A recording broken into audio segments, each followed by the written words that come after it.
लेकिन अगर आप अल्लाह की बात नहीं मानेंगे नहीं, लेकिन तो वो फिर आप उसके दुश्मन हैं, इसलिए बाकी पूरी जो अल्लाह के फॉलोअर्स हैं उसके दुश्मन हैं, तो इसलिए आप जालिम हैं। मोटा मोटा कंट्रोल फ्रीक जैसी हम बात कर सकते हैं कि मेरी नहीं मानोगे तो इसका मतलब तुम जालिम हो, और क्योंकि तुमने मेरी बात नहीं मानी इसलिए तुम मेरे दुश्मन हो जाते हो और तुम मुझ पे जुल्म कर रहे हो। इससे I am offended by this. इसीलिए तो ये सबसे ज्यादा ऑफेंडेड कौम है, कम्युनिटी इसीलिए ऑफेंड हो जाती है। बिल्कुल तुरंत हो जाती है। हाँ, क्योंकि जो गोडाउन ही ऐसा है तो माल भी तो ऐसा निकलेगा शोरूम में।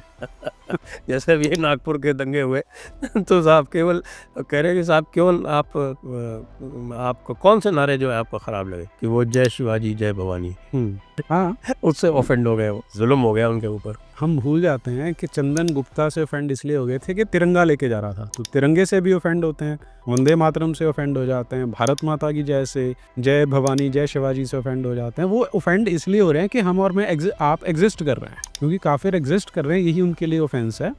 और जो आपने शुरू में बोला कि एंड ऑब्जेक्टिव ही है कि बाकी नॉन मुस्लिम्स को ख़त्म करना है, तो इसलिए उनका वो ऑफेंड होना उनके लिए एक प्रिविलेज की तरह है।